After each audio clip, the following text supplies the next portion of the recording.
राजीव भाई हमें छठे दिन के व्याख्यान में बता रहे हैं मेथी दाने का महत्व, सरसों तेल में बने अचार का महत्व, चूने द्वारा शरीर में कैल्शियम की पूर्ति, दालचीनी द्वारा दमे का उपचार, पृथ्वी पर अमृत तत्व गौमूत्र, गौमाता एवं पंचगव्य चिकित्सा का महत्व। भागवत जी जिस फल को या जिस औषधि को सबसे ज्यादा बढ़ाई करते हैं, बखान करते हैं, वो मैंने बताया त्रिफला चूर्ण है। भागवत जी का ये कहना है कि पृथ्वी पर अगर कोई अमृत चीज है, अमृत तत्व है, तो वो ये त्रिफला है। त्रिफला में 3 फल हैं, आंवला है, बहेड़ा है, हरडे है। लेकिन जो महत्व की बात आपको समझने की है वो ये कि हर बहेड़ा आंवला इसको हमेशा 1, 2, 3 के अनुपात में ही उपयोग करें। भागवत जी ने त्रिफला उपयोग करने के लिए बोला है, लेकिन उसके साथ उन्होंने एक महत्व की बात जोड़ी है कि इसको अकेला कभी भी उपयोग ना करें, या तो इसमें गुड़ मिलाएं या तो इसमें शहद मिलाएं। अकेला उपयोग करना हो तो ज्यादा दिन ना करें, नहीं तो आपको कुछ कमजोरी सी महसूस होगी। ज्यादा दिन से मतलब 3 महीने के आगे ना करें। तो मैंने जो बताया, रात को अगर त्रिफला ले रहे हैं तो या तो आप दूध के साथ लें, पानी के साथ त्रिफला लेना माने अकेला त्रिफला लेना, ऐसा माना जाता है। दूध के साथ अकेला नहीं है, गुड़ के साथ अकेला नहीं है और शहद के साथ अकेला नहीं है। त्रिफला में तीनों के बारे में मैंने कल थोड़ा थोड़ा आपको बताया था। ऐसे ही भागवत जी कहते हैं त्रिफला जैसी ही एक वस्तु है, त्रिकटु है। फिर ऐसे कर करके उन्होंने पूरी एक सूची बताई है। अब मैं उसको विस्तार में नहीं जाना चाहता, क्योंकि थोड़ा समय कम पड़ रहा है मेरे पास और मुझे आगे की कुछ बातें जो छूटी हुई हैं वो बतानी है। त्रिफला जैसी कुछ वस्तुओं के बारे में मैंने कल कहा था, जीरे के बारे में कहा था, आपको थोड़ा हींग के बारे में कहा था, अजवाइन के बारे में कहा था। ऐसे ही अपने घर में एक बहुत अच्छी चीज है जिसके बारे में मैं कल छूट गया बोलना, लेकिन बोलना जरूरी है। वो है मेथी का दाना। भागवत जी कहते हैं कि अपने रसोई में आंवला, हरडे, बहेड़ा, इन तीनों के बाद कोई अच्छी चीज है तो अजवाइन, फिर उसके बाद बोला तो जीरा, फिर उसके बाद बोला तो हींग, और उसके बाद फिर वो बोलते हैं सबसे अच्छी चीज है मेथी का दाना। इस मेथी के दाने के बारे में इसकी जो विशेषता है मेथी की, ये वात नाशक है और कफ नाशक है। वात और कफ, 2 बीमारियों को जड़ से खत्म करने की शक्ति इस मेथी में है। मेथी पित्त को बढ़ाती है, वात को कम करेगी, कफ को कम करेगी, पित्त को बढ़ाएगी। इसका मतलब यह हुआ कि मेथी उपयोग अगर आप करते हैं तो वात की बीमारियां खत्म हो जाएंगी पूरी तरह से, और कफ की बीमारियां खत्म हो जाएंगी पूरी तरह से। पित्त की बीमारियां बढ़ सकती हैं क्योंकि मेथी पित्त को बढ़ाती है। तो जिन लोगों को पित्त की बीमारी पहले से है, उनके लिए विनती है कि वो मेथी का उपयोग ना करें। जिनको पित्त की बीमारी पहले से है वो मेथी का उपयोग ना करें।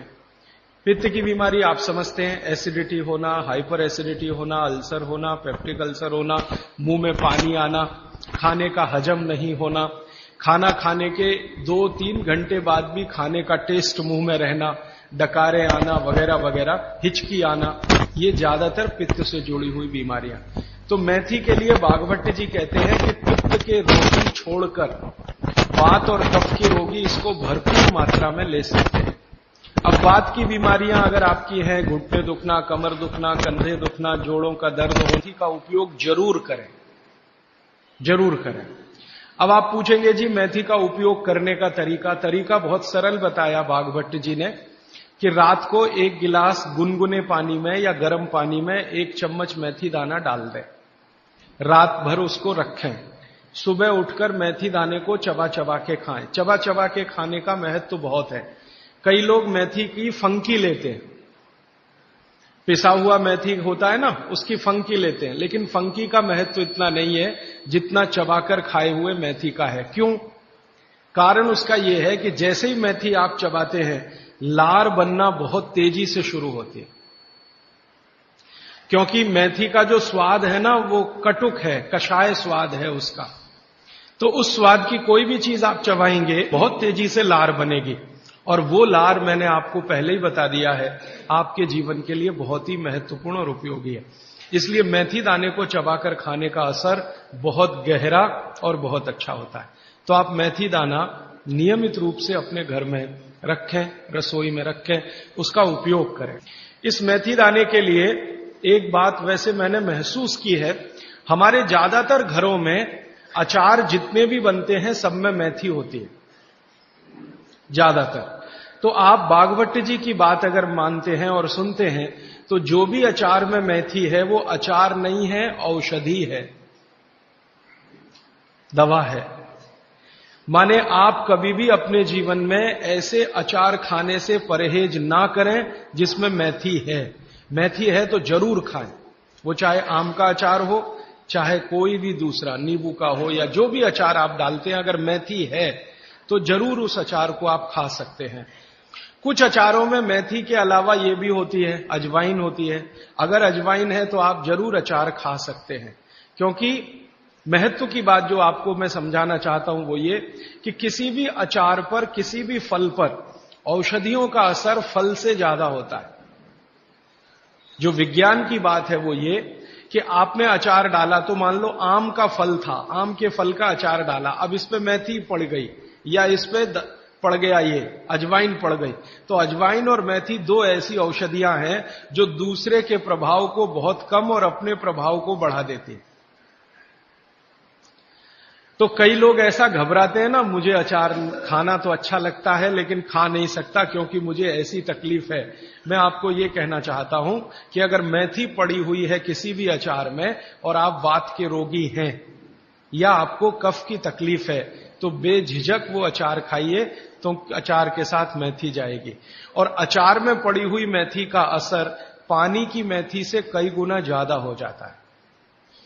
मैंने जो मेथी आपको बताई वो पानी में रात को डाल के सुबह खाना, इसका जितना असर है, लेकिन अचार में डाली हुई मेथी का असर इससे कई गुना ज्यादा है, क्योंकि अचार में ये मेथी 5-6 महीने साल भर पड़ी रहती है। मेथी के बारे में बागवट जी कहते हैं कि तेल में मिलाकर अगर आपने इसको रख लिया तो बात वही है कि अचार में तो तेल भी है, बिना तेल के अचार नहीं है। अब मेथी उसमें डल गई तो आप समझ लीजिए कि इसकी शक्ति जो काम करने की है वो 20 गुनी ज्यादा होती है, कम से कम 20 गुनी ज्यादा होती है। तो इसलिए अचार में पड़ी हुई मेथी जितनी पुरानी होती जाएगी आपको उतनी ही लाभकारी है। और ठीक यही बात उन्होंने अजवाइन के लिए लिखी है कि अजवाइन अचार में पड़ गई है तो आप समझ लो कि वो बहुत गुनी बढ़ गई है। अब मैं ये दूसरे तरह से सोचता हूं कि हमारे घर में जो माताएं बहनें हैं वो कितनी वैज्ञानिक हैं कि अचार के रूप में मेथी को या अजवाइन को इस तरह से डालती हैं। वो अनजाने में कितना बड़ा विज्ञान का काम कर रही हैं।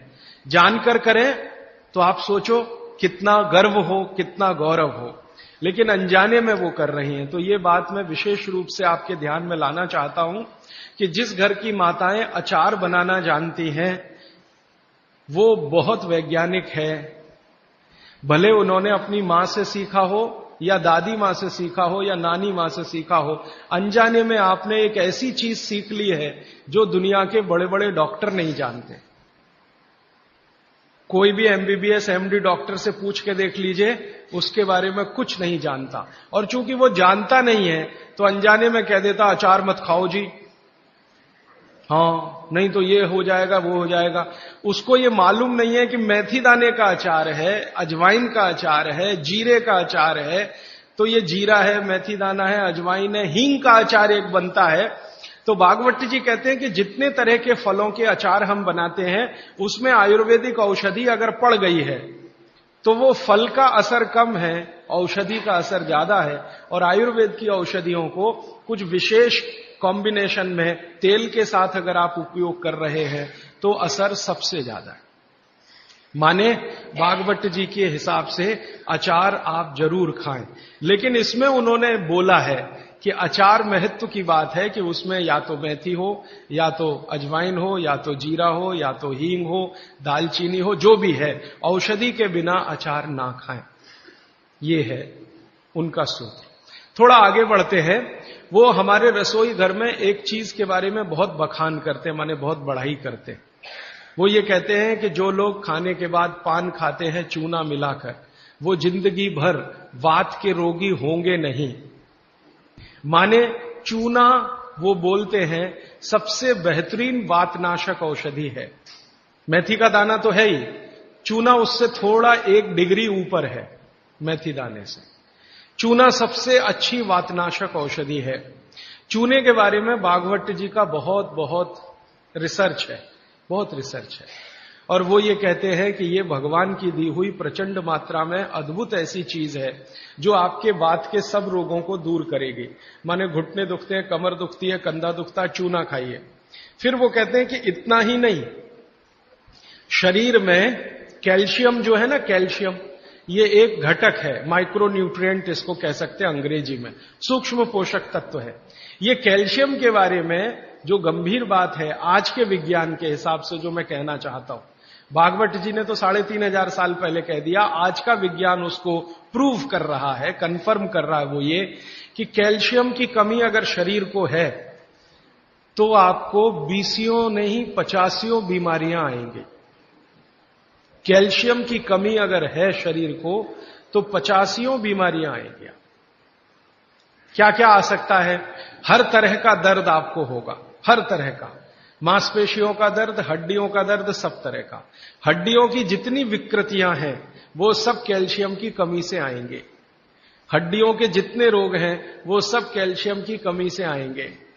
फिर वो कहते हैं कि रक्त के बहुत सारे रोग कैल्शियम की कमी से आते हैं, रक्त के रोग, खून की बीमारी। फिर वो कहते हैं कि बहुत सारे कफ के रोग कैल्शियम की कमी से आते हैं। तो कैल्शियम कम नहीं होने देना चाहिए।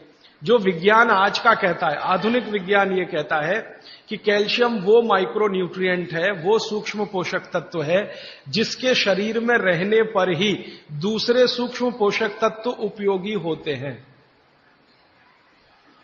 ये 12-15 साल का रिसर्च है। एक वाक्य में मैंने खत्म कर दिया। कैल्शियम की उपस्थिति में ही बाकी सभी सूक्ष्म पोषक तत्व उपयोगी होते हैं।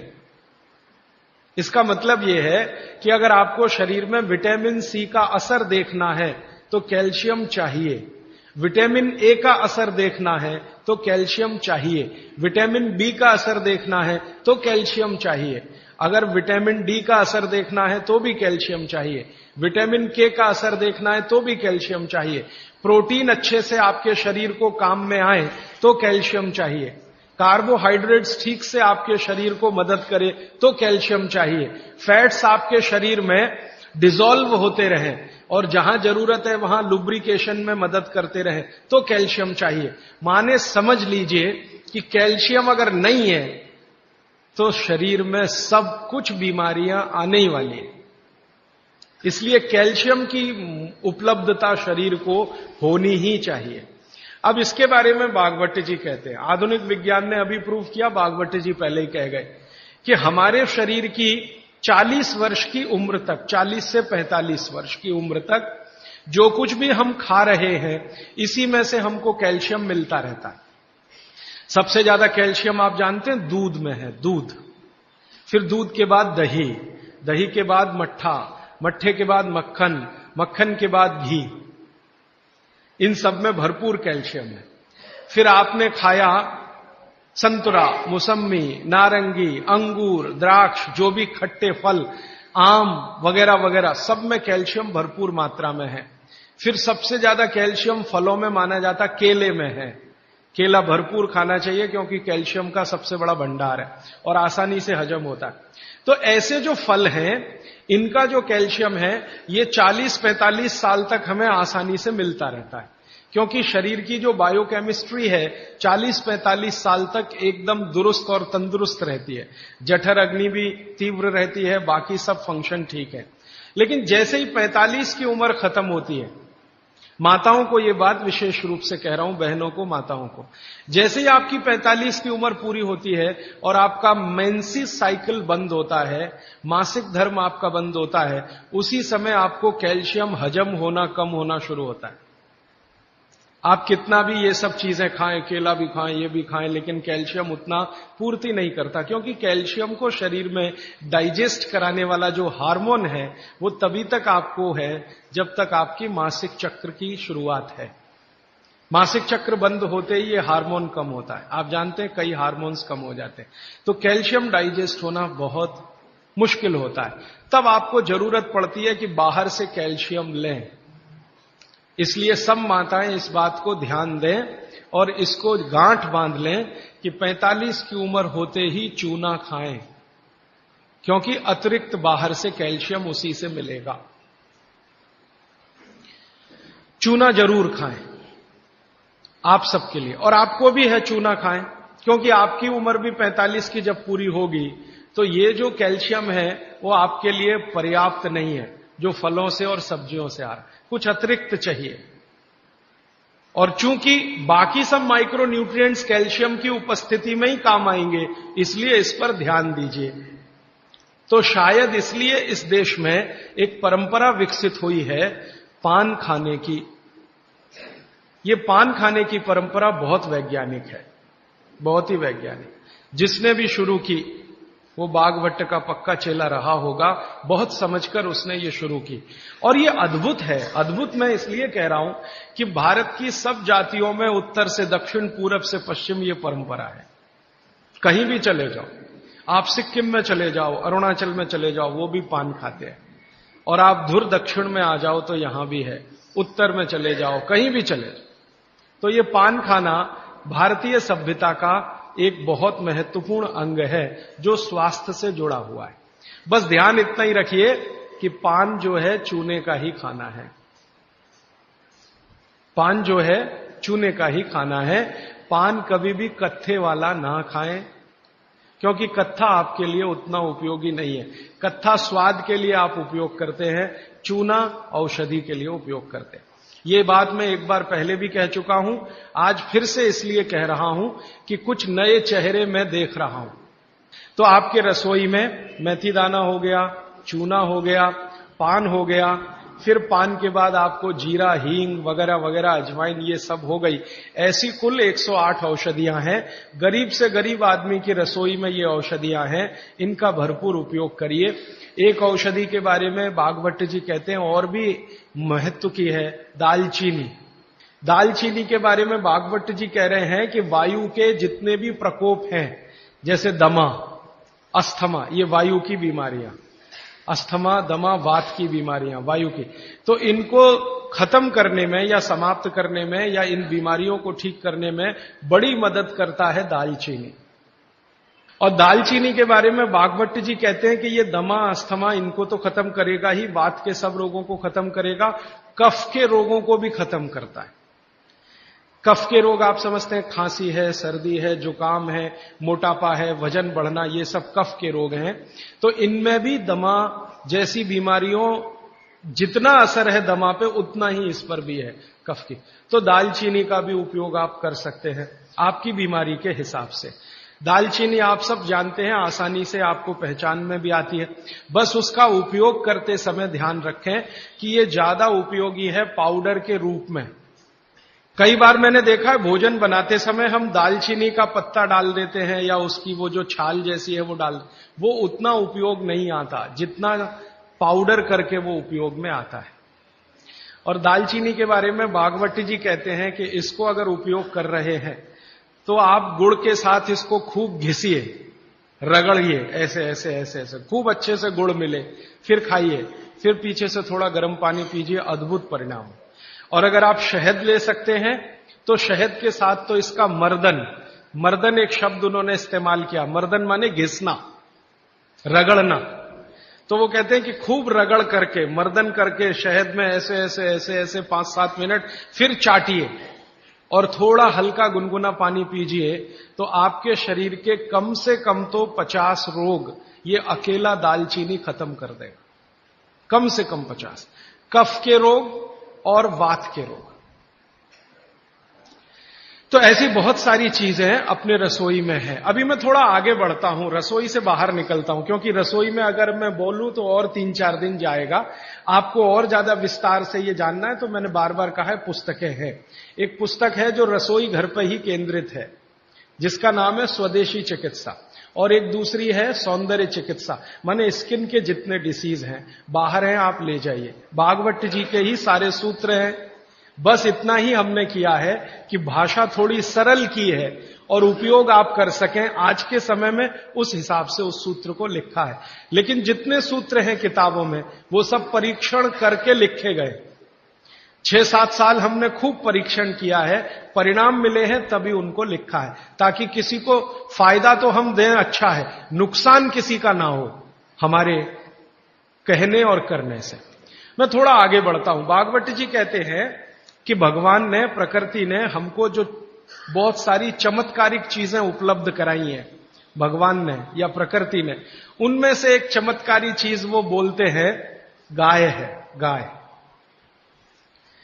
भागवत जी कहते हैं कि भगवान ने और प्रकृति ने जितनी चमत्कारी चीजें हमें उपलब्ध कराई हैं उसमें से एक है गाय। और गोमूत्र के बारे में वो बहुत बखान करते हैं। बखान शब्द आप समझते हैं, खूब प्रशंसा करना, खूब प्रशंसा करना। वो कहते हैं कि ये गाय का मूत्र अद्भुत है। अद्भुत, अद्भुत है मतलब वो ये कहते हैं कि वात पूरी तरह से खत्म करने की शक्ति इसमें है, कफ पूरी तरह से खत्म करने की शक्ति इसमें है, और पित्त के रोगों को भी खत्म करने की शक्ति है कुछ आयुर्वेदिक औषधियों के साथ।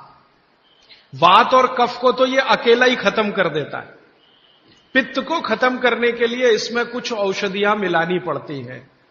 लेकिन वो कहते हैं कि जीवन में 3 तरह के जो जितने रोग हैं, वात, पित्त, कफ, इनकी कुल संख्या मैंने आपको सबसे पहले दिन बोली थी, 148 रोग हैं लगभग भारत में। दुनिया की बात नहीं कर रहा हूं, सिर्फ भारत। तो भारत में वात, पित्त, कफ के कुल 148 रोग हैं। भागवत जी कहते हैं हर रोग को खत्म करने की शक्ति अकेली अगर किसी एक वस्तु में है तो ये गोमूत्र है। मेथी का दाना वात को कम करेगा, कफ को कम करेगा, पित्त को खत्म नहीं कर सकता, पित्त को कई बार बढ़ा देता। कई लोगों को यह महसूस होगा मेथी दाना खाएं तो जलन ज्यादा होती है, गैस बनती है, मुंह सूख जाता है, तो आप समझ लो पित्त भड़क गया आपका। तो उन लोगों के लिए तकलीफ है। लेकिन वो कहते हैं कि यह गोमूत्र एक ऐसी चीज है जो वात, पित्त, कफ तीनों को सम में लाने के लिए सबसे ज्यादा मदद करता है। अब ये तो उन्होंने लिख दिया 3500 साल पहले, तो जरूर कुछ ऑब्जर्वेशन किए होंगे। हमको इस पर भरोसा कम होता था। जब ये बात मैंने पहली बार पढ़ी तो भरोसा कम होता था कि क्या अद्भुत चीज बता रहे हैं वो, वात, पित्त, कफ तीनों को एक साथ सम में ला सकता है। थोड़ा सा मामूली हेरफेर करना पड़ेगा पित्त के रोगियों के लिए, बाकी के लिए तो कुछ नहीं करना। तो फिर हम लोगों को जब शक हुआ कि शायद ये इतना असरकारी नहीं हो सकता, तो गोमूत्र पर हम लोगों ने कुछ परीक्षण किए। हमारा एक बहुत बड़ा समूह है इस देश में, तो उसमें बहुत तरह के लोग हैं, वैज्ञानिक भी हैं, डॉक्टर भी हैं, वगैरह वगैरह। तो कुछ वैज्ञानिक और डॉक्टरों ने मिलकर कहा करके देख लो। भागवत जी कह रहे हैं तो हो सकता है जरूर इसमें कुछ गंभीर बात हो, करके देखो। तो जब करके देखना शुरू किया तो पिछले लगभग 5-6 वर्षों में गोमूत्र पर हजारों परीक्षण किए, हजारों। सबसे पहले तो उसका हमने केमिकल एनालिसिस कराया कि आखिर गोमूत्र है क्या। तो सबसे ज्यादा उसमें पानी है। पानी के अलावा क्या है? तो पता चला पानी के अलावा उसमें कैल्शियम है। तो पता चला पानी के अलावा उसमें सल्फर है। पानी के अलावा उसमें आयरन है। पानी के अलावा उसमें ऐसे जीवन के 18 सूक्ष्म पोषक तत्व हैं जो शरीर को बहुत ही उपयोगी है। पानी तो है ही गोमूत्र में, आपके भी मूत्र में पानी है, लेकिन पानी के अलावा उसमें बहुत कुछ ऐसा है जो आपके मूत्र में नहीं है, मनुष्य मूत्र में नहीं है। कैल्शियम है, आयरन है, सिलिकॉन है, बोरॉन है, एफी है, मैग्नीज है, मैग्नीशियम है, ऐसे 18 सूक्ष्म पोषक तत्व। अब मैं आपको पहले दिन की बात याद करा रहा हूं। ये 18 सूक्ष्म पोषक तत्व तो एक साथ अगर किसी चीज में है तो मिट्टी में है, मिट्टी, खेत की मिट्टी में, और दूसरी अगर किसी चीज में एक साथ है तो गाय के मूत्र में। दूसरी कोई भी चीज में अगर है तो गाय के मूत्र में। पहली चीज जिसमें है मिट्टी और दूसरी कोई चीज तो गोमूत्र। तो गोमूत्र का प्रयोग आप जरूर कर सकते हैं। ये जो संपूर्ण घटक वाली एक पेय पदार्थ है या द्रव्य पदार्थ है, इसके बारे में वो कहते हैं कि ये बहुत अच्छा है, चमत्कारिक है। तो हमको लगा कि करके देख लो। तो इसका पहले हम लोगों ने केमिकल एनालिसिस कराया। एक लेबोरेटरी में गाय का मूत्र डिब्बे में भर के दिया, शीशी में भर के कि जरा देखो इसमें क्या है। तो 6 महीने के बाद, लगभग 8 महीने के बाद, लखनऊ एक शहर है भारत का जिसका बड़ा नाम है, बड़ा जिक्र है, उत्तर प्रदेश की राजधानी है। वहां पर एक बहुत बड़ी प्रयोगशाला है, उसका नाम भी बता दूं ताकि आप चाहें तो उनसे कंफर्म कर लें। प्रयोगशाला का नाम है CDRI, central drug research institute. Bharat में दवाओं पर, औषधियों पर काम करने वाली ये सबसे बड़ी संस्था है। तो इनके यहां सबसे पहला टेस्टिंग हुआ। शीशी में भरा गोमूत्र हमने दिया और 3-4 तरह के गोमूत्र दिए। एक तो वो जर्सी गाय होती है ना, जर्सी गाय, विदेशी गाय, उसका भी दिया। होलिस्टियन फ्रीजियन जाति की गाय का दिया और जो भारत की गाय है, देशी गाय अपनी, उसका दिया। तो वैज्ञानिकों ने 6 से 8 महीना लगाया। फिर रिपोर्ट आई। रिपोर्ट के बाद पता चला कि शरीर की बीमारियों को खत्म करने के लिए जितने घटक चाहिए वो सब गोमूत्र में हैं, सबके सब है। अब जैसे मैं आपको नाम लेके कहूं, आपको त्वचा का कोई भी रोग हो गया त्वचा का, तो इसका माने आपके शरीर में एक घटक कम हुआ। घटकों की कमी से ही रोग होते हैं। वो घटक का नाम है सल्फर। एक केमिकल कम होता है जिसका नाम है सल्फर। जिनको भी स्किन डिसीज होंगी उनके शरीर में सल्फर कम हो जाएगा। ये है बात। अब गाय के मूत्र में भरपूर मात्रा में है सल्फर, भरपूर। तो हम लोगों ने क्या किया कि ये त्वचा रोग वालों को इकट्ठा करके सल्फर चाहिए, तो सल्फर हम चाहे तो होम्योपैथी में दे सकते थे उनको, सल्फर चाहे तो आयुर्वेद में भी दिया जा सकता था। हमने ना होम्योपैथी में दिया ना आयुर्वेद में दिया। उनको कहा भाई गोमूत्र में सल्फर है और आपको सल्फर की जरूरत है तो आप पी के देख लो। तो उनमें से कुछ ने पिया, कुछ ने नहीं पिया, कुछ को लगा कि कैसे पिए हैं, इसमें वगैरह वगैरह बहुत सारी तकलीफें हैं। वो एक आदमी तो मुझे कहता था, राजीव भाई इतनी बास आती है, कैसे पी सकता हूं। और वो रोज 1 बोतल दारू पी लेता था, गोमूत्र पीने में उसको बास आती थी। तो मैं उसको समझाता था, भैया दारू की जो बास है उससे अच्छी तो ये है, लेकिन वो माना नहीं। खैर, जिन लोगों ने पी लिया, हमने देखा कि 1.25 महीने से ही उनके त्वचा का रंग बदलना और उनका जो रोग है वो बदलना शुरू हुआ। 3रे महीने तक आते आते संपूर्ण रोग ठीक। और क्या क्या रोग ठीक हुए? सोराइसिस ठीक हुआ, जो कभी ठीक नहीं होता, आप जानते हैं। एलोपैथी वाले तो कहते हैं सोराइसिस ठीक ही नहीं होता।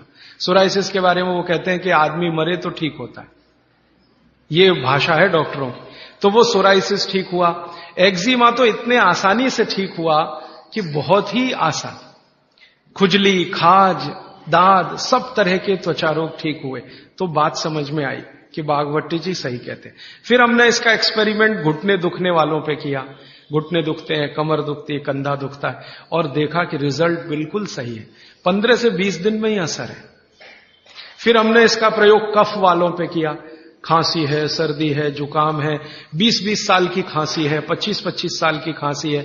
अब आप जानते 20-25 साल की खांसी तो दमाई हो जाती है या तो टीबी में बदल जाती है।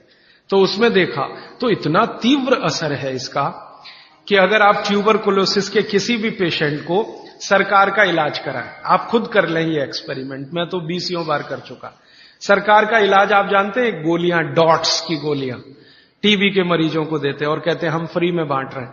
तो एक आदमी को आप बोलो कि डॉट्स खाए और इलाज कराए, और दूसरा ऐसा ही आदमी पैरेलल ले लो जिसको टीबी है, अस्थमा है, दमा है, उसको कहो नहीं तुम सिर्फ गोमूत्र पियो और कुछ मत करो। फ्रेश गोमूत्र माने फ्रेश, जो ताजा। तो आप देखेंगे कि वो डॉट्स की गोली खाने वाले को 4 महीने से 6 महीने लगेंगे और ये गोमूत्र पीने वाले को 1.25 महीने से 2 महीना ही लगेगा और ठीक होगा। और ये एक बार ठीक हुआ गोमूत्र पी के, इसको दोबारा टीबी नहीं आएगी, क्योंकि गोमूत्र बीमारी ही ठीक नहीं करता, प्रतिरोधक शक्ति इतनी बढ़ा देता है कि वो बीमारी भविष्य में दोबारा ना आए। तो समझ में आया कि बाघभट्ट जी तो कुछ गलत नहीं बोल गए, सही। फिर हमने और एक एक्सपेरिमेंट किए कि जिनको डॉट्स दी जा रही है, ऐसे कुछ मरीज एम्स में हमने चिन्हित किए। ज्यादा एक्सपेरिमेंट हमने एम्स के डॉक्टरों की मदद से किए। तो ऑल इंडिया इंस्टीट्यूट के कुछ मरीज जिनको डॉट्स दी जा रही है, नियमित रूप से टीबी के लिए वो आते हैं, उनको शीशी में भर भर के ये दे दिया। और ये नहीं कहा कि ये गोमूत्र है, क्योंकि कहो तो खाएं नहीं और पिए नहीं।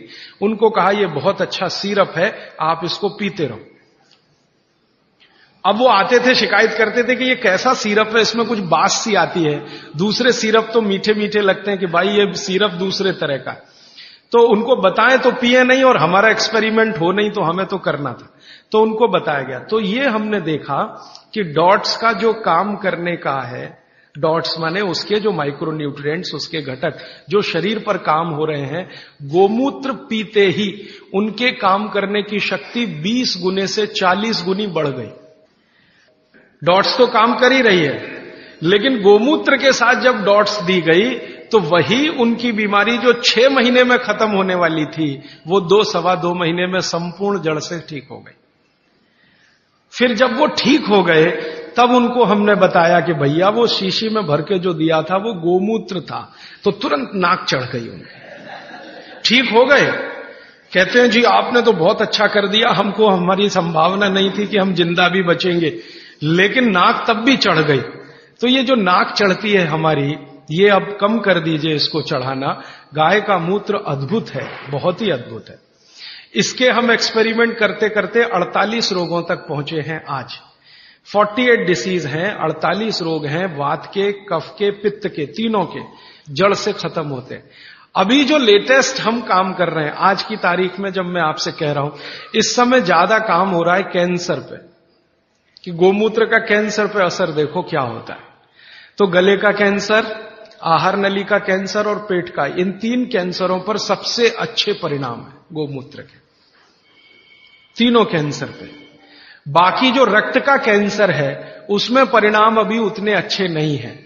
तो भागवत जी के जो परमुटेशन और कॉम्बिनेशन है, मतलब कि गोमूत्र में ये मिलाओ और ये मिलाओ और इतनी मात्रा में मिलाओ और इतनी, वो करके देख रहे हैं। और वो करके देखने के लिए एक बड़ा हॉस्पिटल बन रहा है इस देश में, आप कभी भी वहां जा सकते हैं। 11 फरवरी से काम करना शुरू कर देगा।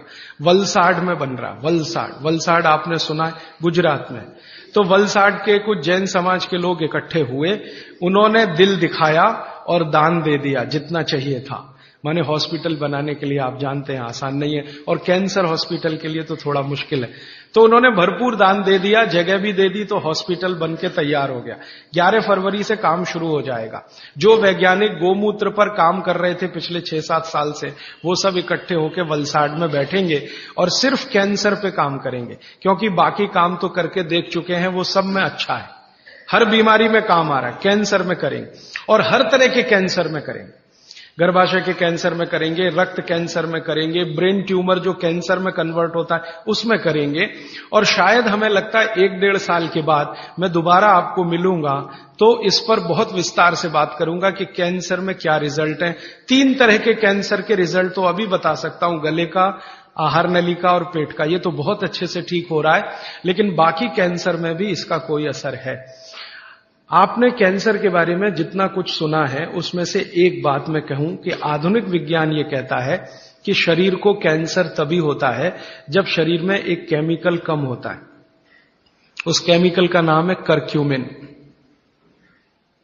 ये आज के वैज्ञानिकों ने रिसर्च करके निकाला है। करक्यूमिन नाम का एक केमिकल है, ये कम है तो जरूर तो खत्म होगा आदमी, कैंसर आएगा और खत्म होगा। और इस केमिकल की कमी से जो कोशिकाएं होती हैं वो अनकंट्रोल्ड होती हैं, उनके ऊपर कंट्रोल नहीं रहता, तो ये एक दूसरे के साथ मिलकर एक जूथ जैसा बना लेती हैं। वो ट्यूमर हो जाता है, फिर ट्यूमर बाद में ब्लास्ट होता है और फिर वो मैलिग्नेंट होता है, पहले बिनाइन फिर मैलिग्नेंट, और फिर अंत में कहते हैं जी डेथ ही है और कुछ है नहीं, उसमें कंट्रोल के बाहर है वो सब।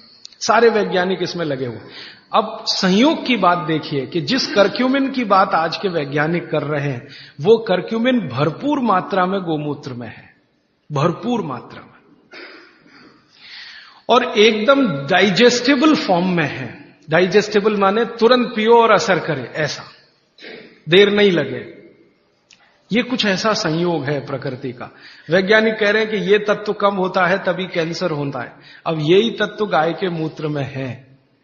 तो हजारों साल पहले भागवत की कही हुई बात अब सिद्ध हो जाएगी, साल भर में तो सब मान लेंगे। अब तक जितने रिसर्चेज हुए हैं गोमूत्र पर, इन पर भारत सरकार के सामने रिपोर्ट्स पेश की गई। भारत सरकार की जानते हैं एक काउंसिल है जिसका नाम है MCI, medical council of India. इनके पास सब कुछ जाता है सबसे पहले। तो वो सब गया तो MCI वालों ने नाक चढ़ाई बहुत, ये क्या आप ले आए गोमूत्र, ऐसा बात करते हैं, ये क्या ले आए गोमूत्र। माने उनको लगता है कि ये तो बेकार की चीज है गोमूत्र।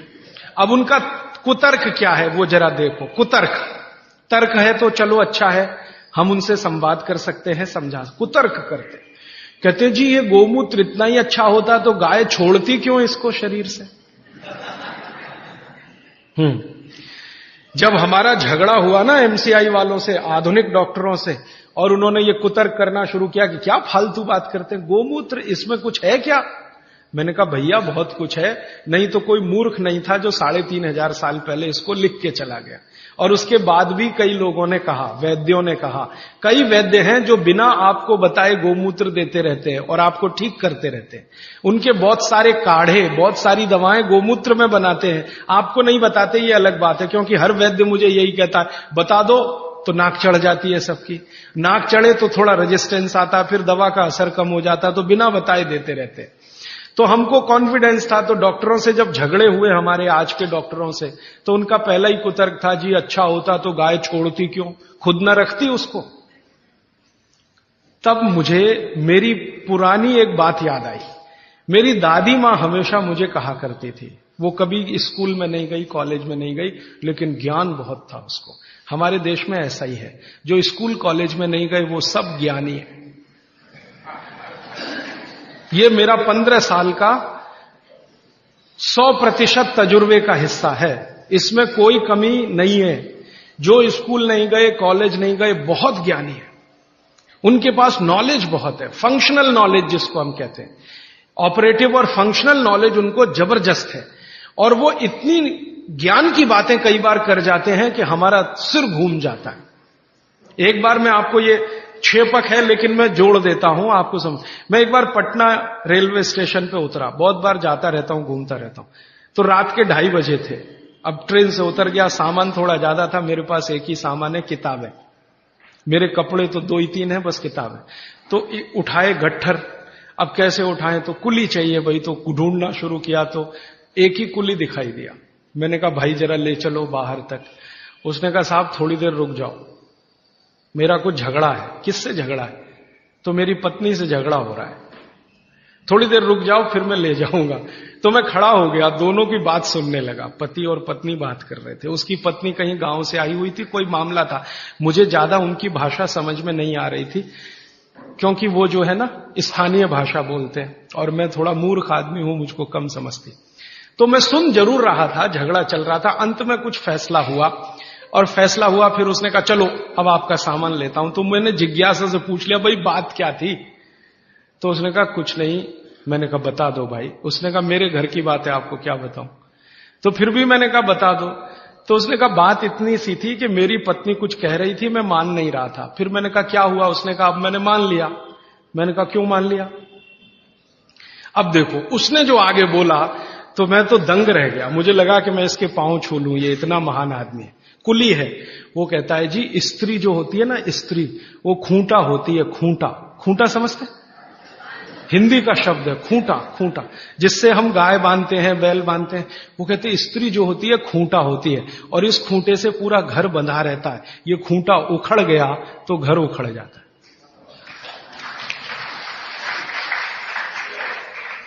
अब मैंने कहा कि भाई इसने कहीं यूनिवर्सिटी में गया नहीं, कोई डिग्री इसके पास है नहीं, इतने ज्ञान की बात इसने कैसे कही? तो मैं पूछा तुम कहां रहते हो? तो उसने बताया वहां रहता हूं, कंकड़ बाग कोई जगह बताई थी, वहां रहता हूं, झोपड़ी में रहता हूं। फिर मैंने कहा ठीक है झोपड़ी में रहते हो वो अलग बात है, तुम्हारे मित्र यार कौन है? तो उसने कहा मेरे ही जैसे हैं, कोई कुली है, कोई पत्थर तोड़ता है, कोई कुछ करता है। हम सब रात को बैठते हैं और यही चर्चाएं करते हैं। मैंने कहा बड़े ज्ञान की बात है ये तो। कोई फिलोसोफर इस बात को पाने में 10 साल लगाएगा, डबल पीएचडी करना पड़ जाएगा उसको, ट्रिपल पीएचडी, और उसको साधारण। तो मेरा यह मानना है कि ये बिना पढ़े लिखे लोग बहुत ज्ञानी हैं। ये अनजाने में कई बार ऐसी बातें करते हैं या ज्ञान के काम करते हैं जो जानकर करें तो सबका गौरव और सम्मान इतना ही हो जितना हमारा आपका है। तो बागवट जी ने कह दिया। उसके बाद बहुत सारे वैद्यों ने अनजाने में ये किया कि बागवट जी कह गए इसलिए गोमूत्र में घिस के दो, हरडे है ना, गोमूत्र में घिस के दो तो ज्यादा लाभ करती है, पानी में घिस के दो तो कम लाभ करती है, ऐसे ऐसे। तो मैंने उन वैज्ञानिकों से झगड़ा ले लिया इसी आधार पर कि ये बोला है, हजारों साल किया है, ये अलग बात है कि रिपोर्ट्स नहीं रखी उन्होंने, तो ठीक है हम निकाल के देंगे आपको। तो उनका एक ही कुतर्क था कि जी मूत्र इतना अच्छा होता तो गाय क्यों छोड़ती इसको, आपका मूत्र अगर इतना अच्छा होता तो आप क्यों छोड़ते इसको। फिर बाद में मुझे दादी की बात याद आई कि दादी ये कहती थी कि ये गाय नहीं है, माता है, माता है, माता। वो कभी भी हम कहते थे गाय तो वो कहती थी गाय मत बोलो, गो माता, या तो माता बोलो नहीं तो गो माता। गाय नहीं बोलने दिया कभी भी उसने, क्योंकि गाय बोलना वो कहती थी अपमान है उसका, तो गौ माता है। अब माता जो होती है हर जरूरी चीज बच्चे के लिए छोड़ती है, ये आप सब जानते हैं। बच्चा उत्पन्न हुआ तो उसको सबसे ज्यादा जरूरी है दूध, तो मां दूध छोड़ना शुरू कर देती है। बच्चे होने के पहले तक नहीं है, वो बच्चा होने के बाद ही है। तो माता के बारे में यह कहा जाता है, मां की परिभाषा इस देश में है कि हर जरूरी चीज जो उसके बच्चे को चाहिए वो छोड़ती है। तो मुझे लगा गाय भी माता है तो ये बहुत जरूरी चीज है शायद हमारे लिए, मूत्र, तो ये हमारे लिए शायद छोड़ती है। हम मूर्ख हैं कि उसको इकट्ठा नहीं करते, बेकार जाने देते हैं। तो वैज्ञानिकों को मैंने कहा भाई हमारे यहां तो ये कहा जाता है कि ये गाय नहीं है, माता है। तो मां कुछ जरूरी चीज हमारे लिए छोड़ती है तो शायद ये जरूरी हो। तो उनका अच्छा ठीक है, अब आप बहुत जोर दे रहे हो, और हमने कई तरह का प्रेशर डलवाया था उनके ऊपर, तो चलो करके देख लेते हैं।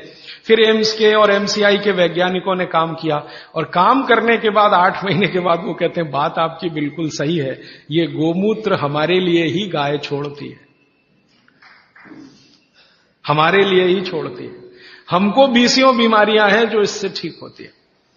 तो आप अपने जीवन में गाय के प्रति देखने का थोड़ा नजरिया बदल दो।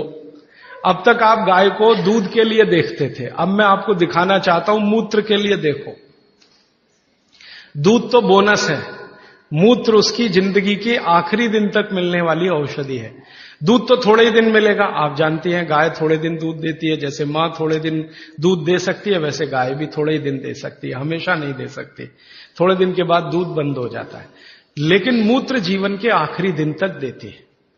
और उस मूत्र से हमने करके देख लिया, वैज्ञानिकों ने मान लिया कि 48 बीमारियां तो जड़ से ठीक हो जाती हैं। ये बीमारियां क्या क्या हैं फिर से सुना देता हूं। जोड़ों के दर्द सब तरह के, किसी भी स्तर के जोड़ों के दर्द, पित्त की बीमारियां किसी भी तरह की, कफ की बीमारियां किसी भी तरह की, गोमूत्र से ठीक होती है। आप बोलेंगे इसको लेना कैसे चाहिए? बागवट जी ने इसका तरीका यह बताया है कि गोमूत्र लेना हो तो उसका सबसे अच्छा समय है सवेरे का। वंदे मातरम।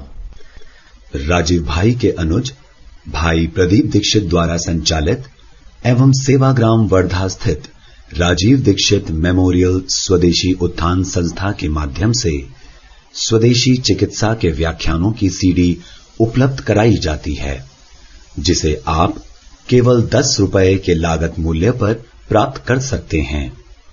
राजीव भाई के इन प्रेरणादायी व्याख्यानों की सीडी को आप अपनी क्षमता अनुसार 100, 200, 500 या अधिक संख्या में दान करें और स्वदेशी चिकित्सा के इन व्याख्यानों को घर घर पहुंचाने में हमारी मदद करें। सवेरे का समय बताया है, अच्छा है, सवेरे गोमूत्र लेना चाहिए। कितना लेना चाहिए? तो ये मात्रा बागवट जी बोल कर गए कि जो बहुत ज्यादा बीमार हैं, बहुत बीमार हैं, उनको एक दिन में 100 ग्राम नहीं कहा है, लेकिन जो मात्रा दी है वो ग्राम के बराबर है। और 100 ग्राम बोल रहा हूं ताकि समझ में आए, नहीं तो उनकी मात्रा बोल दी तो समझ में नहीं आएगी, लेकिन वो लगभग 100 ग्राम। तो जो बहुत बीमार हैं उनको 100 ग्राम, 100 मिलीलीटर। 100 मिलीलीटर माने एक कप जो चाय का है ना, उसमें 150 ml चाय आती है, 150 मिलीलीटर, तो उसका पाव कप मान लो, ये बीमार, बहुत बीमार लोगों के लिए। और वो कहते हैं कि इसको आधा आधा करके लो तो और अच्छा है।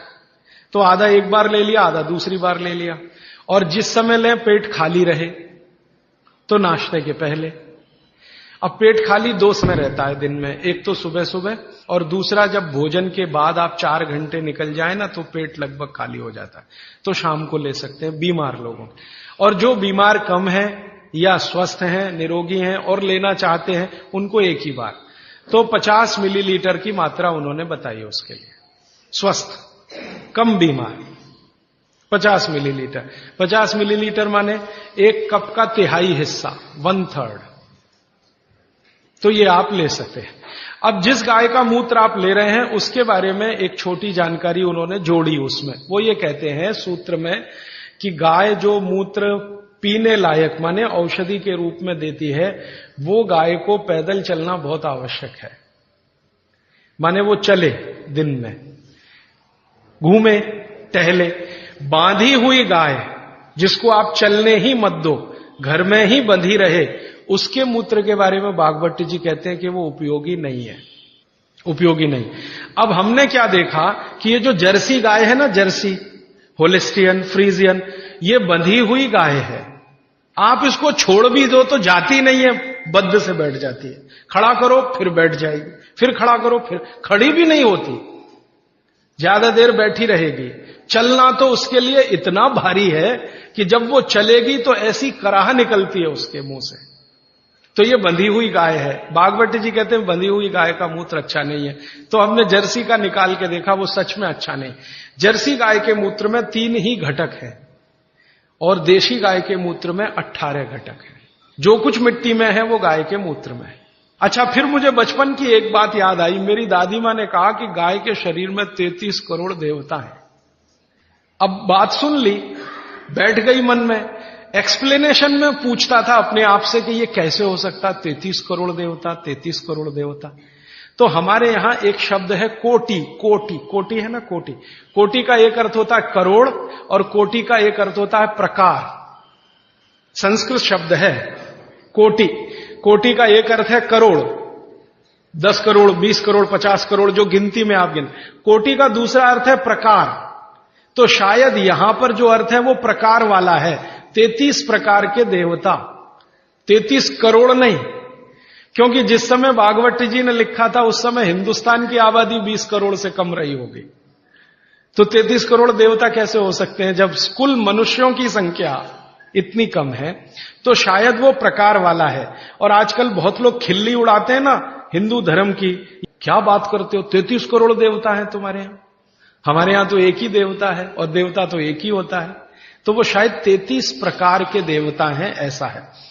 अब मैंने एक बार पुराने शास्त्रों से गाय का एक चित्र निकला हुआ देखा, तो देवताओं का बना हुआ था कि गाय के शरीर में कौन कहां है। जैसे गाय के मूत्र में धन्वंतरी देवता है, गाय के गोबर में लक्ष्मी जी का निवास है। एक संस्कृत सूत्र है गोमय वसति लक्ष्मी, गाय के गोबर में लक्ष्मी है, गोमूत्र में धन्वंतरी है, गाय के गले में शंकर जी हैं। ऐसे ऐसे करके है। अब मैंने कहा करके देखो भाई, हैं तो करके देख लो। तो पहली बात तो समझ में तुरंत आ गई कि गोमूत्र से इतने रोग ठीक हो रहे हैं और धन्वंतरी तो आरोग्य के लिए ही उत्पन्न हुए थे, तो मूत्र में धन्वंतरी तो है पक्का। गोबर में लक्ष्मी है क्या? तो हम लोग 6-7 साल से ये प्रयोग कर रहे हैं और अब जाके हम ये कह सकते हैं कि सच में महालक्ष्मी है गोबर में, लक्ष्मी नहीं महालक्ष्मी। क्योंकि हमने गोबर का उपयोग किया खेतों में, यूरिया डीएपी बंद करा दिया। भारत में हमारा जो अभियान है ना, हिंद स्वराज अभियान, आजादी बचाओ आंदोलन, इसके करीब करीब कार्यकर्ता पूरे देश में 18-20 हजार ऐसे हैं जो गोबर से ही खेती करते हैं। यूरिया का एक दाना नहीं डालते, डीएपी नहीं डालते, गोबर ही डालते। जब जरूरत पड़े गाय का गोबर डालते। और उनकी खेती पहले से इतनी अच्छी है कि उत्पादन उनका 2 से 3 गुना बढ़ गया। पहले हमारा कोई कार्यकर्ता कपास करता था तो यूरिया डीएपी से 1 एकड़ में 2-2.5 क्विंटल, अब गोबर डाल के करता है तो 7 क्विंटल कपास। पहले हमारा एक कार्यकर्ता गेहूं करता था तो यूरिया डीएपी से 1 एकड़ में 12 क्विंटल गेहूं, अब गोबर से गेहूं करता है तो 24 से 25 क्विंटल गेहूं उसी 1 एकड़। धान करते थे, चावल करते थे तो यूरिया डीएपी से आता था मुश्किल से 15-17 क्विंटल धान, चावल उसमें भी कम होता था। अब हम धान करते हैं तो 30 क्विंटल तक आता है उसी गोबर से। बाजरे में किया, मक्के में किया, गन्ने में तो इतना अद्भुत परिणाम है कि यूरिया डीएपी का गन्ना करो तो गन्ना ज्यादा से ज्यादा 8 फीट ऊंचा होता है, गोबर से गन्ना करो तो 14 फीट तक ऊंचाई जाती है। गन्ने में यूरिया डीएपी से रिकवरी 8% है, गोबर से रिकवरी 14-15% है। और जो गोबर से गन्ना करें और उसका गुड़ बनाएं, रस से गुड़ बनाएं, तो वो गुड़ का अंतरराष्ट्रीय बाजार में भाव 70 रुपए किलो है और आप 15 रुपए किलो खरीदने में परेशान हैं। क्योंकि इंटरनेशनल मार्केट में लोग कहते हैं कि जी गोबर का गन्ना और उसका रस और गुड़ मिलता नहीं किसी देश में, भारत में ही संभव है, क्योंकि देशी गाय ही भारत में है और किसी के पास देशी गाय है नहीं। तो गोबर में लक्ष्मी है, क्योंकि आप उत्पादन बढ़ाएंगे, बाजार में बेचेंगे, लक्ष्मी आएगी। तो गोमय वसति लक्ष्मी, गोमूत्रे धन्वंतरी, सूत्र कुछ ऐसा है कि मूत्र में धन्वंतरी, गोबर में लक्ष्मी। अब ये गोबर पर एक्सपेरिमेंट करते करते हम यहां तक आए हैं कि गाय के गोबर में से गैस निकलती है। ये गैस से आप अपने घर का चूल्हा तो जला ही सकते हैं, ये तो पुरानी बात है। अभी आज की बात जो है वो ये कि गाय के गोबर से निकली हुई गैस से गाड़ी चला सकते हैं। गाड़ी माने Tata Sumo, Tata indica, Tata Sierra, Tata की वो सफारी, ये सब चलती है, बहुत आराम से चलती है। गोबर गैस है ना, उसको सिलेंडर में भरो और वो सिलेंडर गाड़ी में लगा दो तो बिना इंजन बदले और कोई तकलीफ किए वो ही गाड़ी दौड़ती है। दिल्ली में आईआईटी है, कभी भी आप वहां चले जाइए, आईआईटी कैंपस की सब गाड़ियां गोबर गैस से ही चलती है। और इस आधार पर सुप्रीम कोर्ट में एक केस का अभी फैसला हुआ है। हमारे देश का अदालत अब तक ये कहती थी कि गाय दूध न दे तो बेकार है, काट दो। अब सुप्रीम कोर्ट ने अपना फैसला बदल दिया, वो कहते हैं ये दूध नहीं दे तो भी उतनी ही उपयोगी है, क्योंकि गोबर दे रही है और मूत्र दे रही है। कोर्ट ने अपना जजमेंट बदला, ये भारत के इतिहास में पहली बार हुआ। सुप्रीम कोर्ट ने अपना पुराना जजमेंट बदला, ये एक्सपेरिमेंट होने के बाद। अब थोड़े दिन में हमारी तो एक योजना है, आप अगर मदद करेंगे तो हम जरूर करेंगे इस योजना को। गांव गांव जहां भी गाय है वहां गोबर है। गोबर है तो हम क्या करने वाले हैं, गोबर गैस प्लांट छोटे छोटे हर जगह, गैस निकालो और सिलेंडर में भरो।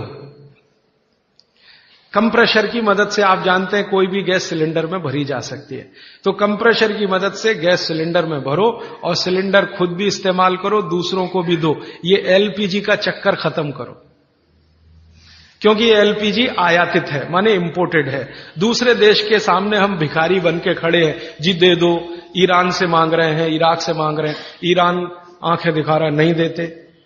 हाँ देंगे तो इस कीमत पे देंगे, गरज है तो ले लो, नहीं तो मत लो। तो हमारी सरकार भीगी बिल्ली बनी हुई उनके सामने रिरियाती है, गिगियाती है। ये चक्कर अभी खत्म करना, हमको तो डीजल पेट्रोल ही खत्म करना है इस देश में, जरूरत ही नहीं डीजल पेट्रोल। जब तक गाय जीवित है उसका गोबर है, गोबर से गैस है, गैस से सब चलेगा। आपकी बिजली भी बना लो, गाड़ियां भी चला लो, रसोई गैस भी जला लो, घर के सब काम गोबर गैस से हो सकते हैं। और गोबर गैस की बनाई हुई रोटी का स्वाद आपके एलपीजी की रोटी के स्वाद से कई गुना अच्छा है, करके देख लीजिए आप। तो हमारी भविष्य की योजना है कि हम इस अभियान में आगे ये करने जा रहे हैं, गांव गांव के कार्यकर्ताओं को प्रशिक्षण देके कैसे गोबर गैस बनाई जाए, कैसे प्लांट लगाया जाए, कैसे उसको निकाला जाए गैस को, कैसे सिलेंडर में भरा जाए। जिस दिन ये काम बड़े पैमाने पर चल पड़ा, हिंदुस्तान को डीजल पेट्रोल एक बूंद खर्च करने की जरूरत नहीं, गाय से ही देश चलेगा। तो समझ में आएगा कि इसमें महालक्ष्मी है गाय के गोबर, लक्ष्मी नहीं महालक्ष्मी। भारत में 17 करोड़ गाय है, इसकी डबल चाहिए, 34 करोड़ में ये हो जाएगा। हमने जो हिसाब निकाला है, एक गाय का गोबर एक दिन में 10 किलो। अभी 17 करोड़ गाय है तो एक दिन का उनका गोबर है 170 करोड़ किलो। लेकिन सारे देश के डीजल की खर्चा और पेट्रोल का खर्चा और एलपीजी का खर्चा, ये पूरा अगर हम कवर करना चाहें तो गाय चाहिए 34 करोड़। हम आधे का तो कर सकते हैं, आज जितनी गाय है 34 करोड़। अब ये 34 करोड़ गाय कहां से आएगी? ये तभी आएगी जब कटना बंद हो। आप अगर इसका संरक्षण करें, गाय का कटना इसका बंद करा दें, तो गाय की संख्या अपने आप 34 करोड़ हो जाएगी। क्योंकि भारत की जो गाय है, देशी गाय, वो 20 साल जीवित रहती है और 20 साल में कम से कम 17 बार मां बन सकती है वो भारत की गाय। और ये जो जर्सी है ना, इसकी उम्र ही नहीं है, ये ज्यादा से ज्यादा 8 से 9 साल जीवित रहती है और 8 से 9 साल में 5-6 बार ही मां बनती है। और भारत की जो देशी गाय है, इसके बारे में भागवत कहते हैं कि इससे जैसी कोई दूसरी चीज भगवान ने नहीं बनाई। भागवत जी कहते हैं कि इसके जैसी दूसरी चीज कोई भगवान ने नहीं बनाई। ये देशी गाय है, मां बनेगी, बछड़ा आएगा, बछड़ी आएगी तो गाय बनेगी, बछड़ा आएगा तो बैल बनेगा, और देशी गाय का बछड़ा ही बैल बनता है, ये जर्सी वाला नहीं बनता। क्योंकि देशी गाय के शरीर पर कंधा है, तो कंधा चाहिए ना बछड़े को बैल बनने के लिए, तो वो तभी संभव है। इसलिए देशी गाय का संरक्षण करना बहुत जरूरी है। आप बोलेंगे जी संरक्षण कैसे हो? भागवत जी कहते हैं कि भारत को भगवान की सबसे अच्छी देन है वो ये गाय है, जिसको हम देशी गाय कहते हैं। इसकी हमेशा सेवा करो तो ये संरक्षित हो। शायद इसलिए हमारे बुजुर्गों ने कहा गाय की सेवा करो तो मोक्ष मिलेगा, 33 प्रकार के देवता खुश रहेंगे। और मैंने करके देखा, ये देशी गाय आप घर में रखो, उसकी सेवा करो, सवेरे सवेरे सो के उठो, बस गाय को देखो, कुछ मत करो, बैठ जाओ, देखो उसको सामने, और आपके शरीर में इतनी खुशी और आनंद पैदा होगा उसका चेहरा देखने मात्र से। करके देख लो इसको। मैं अभी एक एक्सपेरिमेंट कर रहा हूं, डिप्रेशन के कुछ मरीजों को मैंने इकट्ठा किया है एक गौशाला में डिप्रेशन के मरीजों को इकट्ठा किया है। कोई दवा नहीं देते, वो कहते हैं जी गाय के सामने बैठो बस और देखो, उसको देखो, उसकी आंखें देखो, आंखों में जितनी सुंदरता है देशी गाय की कहीं नहीं मिलेगी आप। और जो आप गाय पहचान सकते हैं, भारत में एक गाय है किल्लारी गाय कहते हैं उसको, किल्लारी गाय, एकदम गुलाबी आंखें, सुर्ख गुलाबी आंखें। उसकी आंखें देख लिया आपने तो डिप्रेशन और अवसाद आपका खत्म हो जाए। इतना आनंद मिलता है गाय को देखने से। तो गाय देखने मात्र से अगर आनंद की प्राप्ति हो रही है तो ये उसकी सबसे बड़ी विशेषता है। मूत्र से तो बीमारियां ठीक हो ही रही हैं, गोबर से तो बहुत कुछ हो ही रहा है अपने देश में, उसकी आंखें देखने मात्र से खुशी पैदा होती है। और उसी गाय के साथ एक भैंस को देख लो, बराबर में एक गाय खड़ी कर लो, एक भैंस खड़ी, भैंस का चेहरा देख लो आप, तो ना हो तो डिप्रेशन हो जाएगा। हाँ, भैंस का चेहरा देखते ही मन में जो पैदा होता है ना, वो वॉमिटिंग सेंसेशन जैसा कुछ, और गाय का चेहरा देखते ही खुशी। तब मुझे ये सब बातें समझ में आई कि हमारे पूर्वज पुरखे गाय के लिए कितने प्रेमी और कितना उसको बचाने के लिए लगे रहे। और आप जानते हैं कि इस हिंदुस्तान की आजादी की लड़ाई गाय से शुरू हुई। जो 1857 में मंगल पांडे ने गाय की चर्बी के कारतूस की बात सुनी नहीं होती, तो गोली मारी नहीं होती, तो क्रांति शुरू नहीं होती। और महात्मा गांधी जो इस आजादी के आंदोलन के सबसे बड़े नेता थे, वो ये कहते थे मेरा शरीर काट दो, गाय को मत काटो।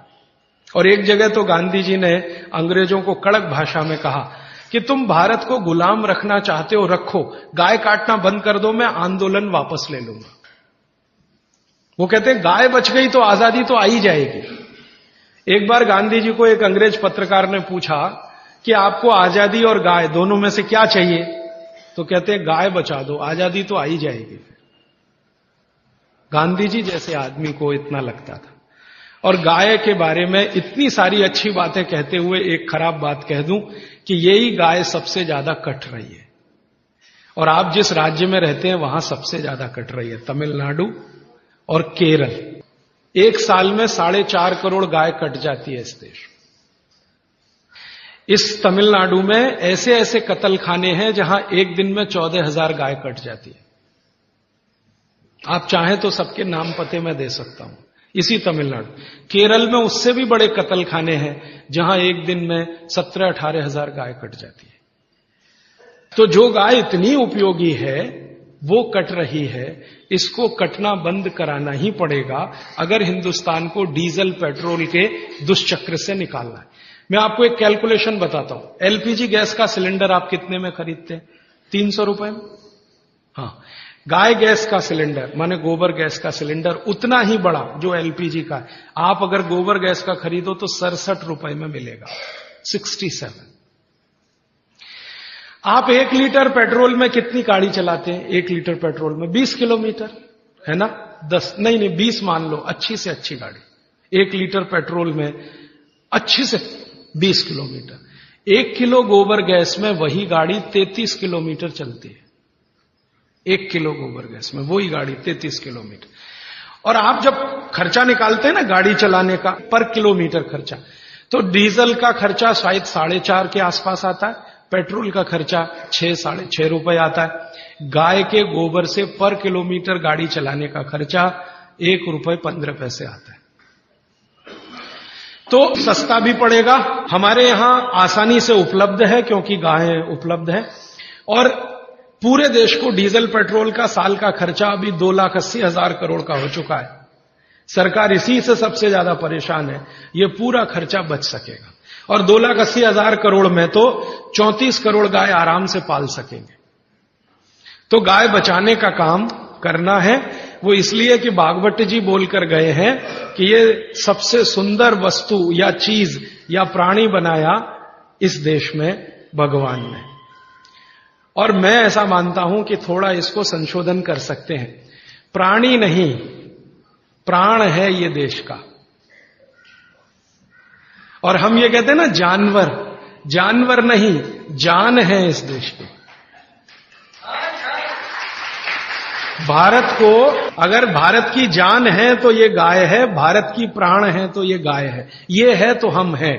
कई बार मैंने लोगों को ये कहते सुना है हम गाय पालते हैं, उनको हाथ जोड़कर कहता हूं कि आप गाय नहीं पालते, गाय आपको पालती है।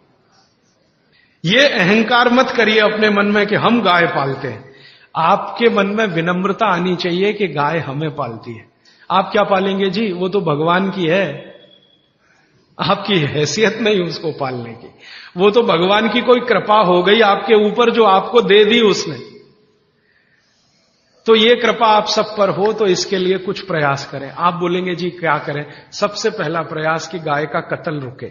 गाय का कत्ल रुकने में आप कहेंगे जी हम क्या कर सकते हैं? आप बहुत बड़ा काम कर सकते हैं। वो ये कि आप अपने जीवन में एक संकल्प ले लो कि जी दूध पिएंगे तो गाय का ही पिएंगे।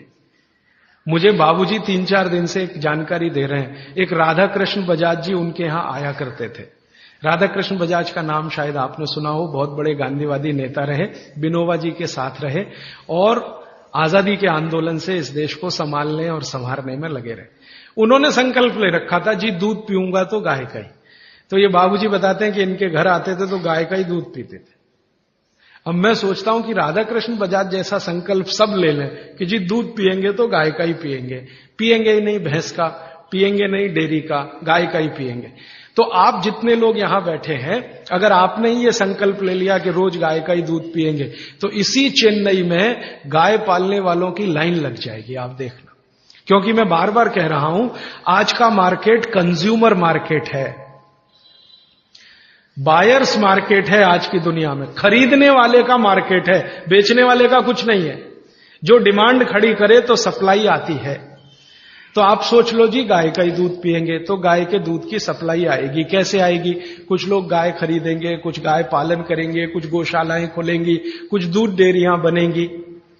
फिर आप बोलेंगे जी देशी गाय मिलेगी, मिलेगी क्योंकि 17 करोड़ अभी है, पूरी नहीं कट गई है, 17 करोड़ अभी है, तो मिल जाएगी। और जितनी अच्छी गाय चाहिए उतनी अच्छी मिल जाएगी। आप कहेंगे जी देशी गाय का दूध कम होता है, ज्यादा दूध की गाय भी है, कम दूध की गाय है। भगवान ने इस देश में बड़ा बैलेंस बनाया। ये बहुत दिन में मेरे समझ में आया कि जो गाय दूध कम देती है उसके बछड़े मजबूत बैल होते हैं, और जिसका दूध ज्यादा है उसके बछड़े कुछ कमजोर बैल होते हैं। तो कम दूध देने वाली गाय बछड़ों के लिए है, ज्यादा दूध देने वाली गाय आपके लिए है। गाय सबको ध्यान रखती है, तो आप ज्यादा दूध वाली भी गाय ले सकते हैं। इस देश में ऐसी गाय हैं, आप चलो तो मैं दिखाऊं, जो 65 लीटर दूध देती है एक दिन में। 65 लीटर। आपको चाहिए तो 1 लाख रुपए की है, महंगी नहीं है। 5 लाख की गाड़ी खरीद लेते हैं आप, 10 लाख की गाड़ी खरीद लेते हैं, 1 लाख की गाय क्या महंगी है। और वो गाय अगर आ गई तो आप देख के दंग रह जाएंगे, क्योंकि मैंने वो हरियाणा में देखी है, पंजाब में देखी है। 65 लीटर दूध है, एक आदमी निकाल नहीं पाता, 3 लगते हैं निकालने। हाँ, क्योंकि कितना निकालेगा। और मैंने देखा हरियाणा में जो लोग रखते हैं ना, उनके घर में 3 लोग उसका दूध दुहते हैं। और इतनी सीधी है वो कि बच्चा भी चाहे तो उसका दूध दुहने बैठ जाए। नहीं लात मारती, ना सींग मारती है, दूध बहुत है। खाना भी थोड़ा अच्छा है उसका, क्योंकि दूध इतना अच्छा है तो खाना भी अच्छा होगा। उसको एक चीज बहुत पसंद है जो आप खिलाएं तो, गन्ना होता है ना, गन्ना, उसके ऊपर का हिस्सा ये खिलाते जाओ, दूध उसका बढ़ता ही रहता, कम नहीं होता।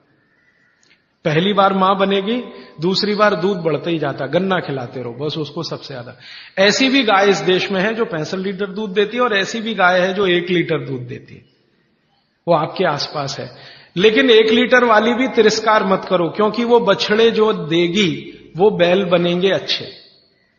तो बैल तो चाहिए हमें, क्योंकि ट्रैक्टर से खेती ज्यादा दिन कर नहीं पाएंगे। जो डीजल 100 रुपए लीटर हुआ तो क्या चलाएगा ट्रैक्टर किसान, तो बैल तो चलाना ही पड़ेगा। इसलिए देशी गाय कम दूध वाली, उसको आप तिरस्कार की दृष्टि से मत देखो, उसके बछड़े मजबूत बैल हैं। जो दूध ज्यादा देती है उसके बछड़े कुछ कमजोर होते हैं। मैंने वो करके देखा, कम दूध वाली गाय का बछड़ा बैल बनता है ना, तो 3 टन माने 3000 किलो माल आराम से 40 किलोमीटर तक बिना रुके लेके जाता है। और जो ज्यादा दूध देने वाली गाय है उसका बछड़ा 3 टन माल लेके जाएगा, लेकिन 3 जगह रुकेगा, रेस्ट लेगा, फिर चलेगा। और जो कम दूध वाली गाय का बछड़ा है वो स्पीड बहुत तेज है उसकी दौड़ने में, आप मुकाबला नहीं कर सकते घोड़े का उसके साथ। और जो ज्यादा दूध वाली गाय है उसका बछड़ा होता है बैल, लेकिन धीरे धीरे चलता है। तो हर एक चीज की अपनी अपनी विशेषता है। इस देश में भगवान ने सब कुछ सोच समझ के बना। तो आप दूध पीना शुरू करो गाय का, तो गाय की डिमांड बढ़े तो फिर यहां गौशाला खोले, या पहले से चल रही गौशाला सुधारो। फिर आप बोलेंगे जी रखेंगे कहां, चेन्नई के आसपास इतनी जमीनें हैं, बहुत सारे गांव हैं, बहुत सारी जमीनें हैं, आप कहीं भी ले सकते हैं। और ये विदेशी कंपनियां आके चेन्नई के आसपास जमीनें खरीद रही हैं, तो आप क्यों नहीं खरीद सकते गाय के लिए। तो आप सब मिलकर, मेरा तो ऐसा भावना है कि एक समिति बना लो, या तो एक ट्रस्ट बना लो, 200, 400, 500, 1000, 2000 गाय रख लो। संभालना कैसे वो मेरे जैसे लोग आपको बताते रहेंगे। और कोई भी गाय का वारिस हो सकता है, 10-10 हजार रुपए इकट्ठा करो, एक एक गाय आपके नाम से वहां रहे, घास चारा खिलाने वाला और उसकी साज संभाल करने वाले जितने लोग चाहिए कहीं ना कहीं से मिल जाएंगे। क्योंकि गाय पालन करने के लिए मन में जो भक्ति है ना, वो बहुत लोगों में अभी भी बची हुई है। ऐसे बिहार में मैंने हजारों लोग देखे हैं जो गाय पालन के लिए कहीं भी जाने को तैयार है। उत्तर प्रदेश में है तो वो आ जाएंगे, आपकी गायों को संभालेंगे। उनको पुण्य चाहिए, मोक्ष चाहिए, आपको दूध चाहिए, दोनों का मेल हो जाएगा। तो पालने वाले भी मिल जाएंगे, गाय भी मिल जाएगी। बस आप तो संकल्प कर लो जी कि हम तो करेंगे। अब आप में से जो भी लोग दानवीर हैं, जो दान देते हैं, मैं कहता हूं गाय के लिए निकालो थोड़ा थोड़ा, और गाय के लिए थोड़ा थोड़ा निकाला तो पूरी व्यवस्था बन जाएगी। मैं तो आपको मेरे छोटे से गांव की जानकारी दे रहा हूं। मैं बहुत छोटे गांव में रहता हूं, सेवाग्राम उसका नाम है, गांधी जी का बसाया हूं। तो गांधी जी का असर अभी तक उस गांव पर है। गांधी जी गाय को बहुत प्रेम करते थे, तो उस गांव के जितने भी किसान हैं वो गाय ही पालते हैं। मैं जिस छोटे से गांव में रहता हूं, उस गांव के आसपास के 40 गांव में 56,000 गाय है। आसपास के 40 गांव में 56,000 गाय। हर दिन 1.25 लाख लीटर दूध आता है, और जिसको चाहिए वो चला जाता है। फिर थोड़ा बच जाता है तो उस दूध से बिस्किट बनाते हैं, गाय के दूध का बिस्किट। हमारे यहां का खा लें तो आप सारे बिस्किट भूल जाएंगे। फिर वो बच जाता है तो फिर दही बना लेते हैं, दही का मट्ठा, मट्ठे से मक्खन बना लेते हैं, मक्खन से घी भी मिल जाता है।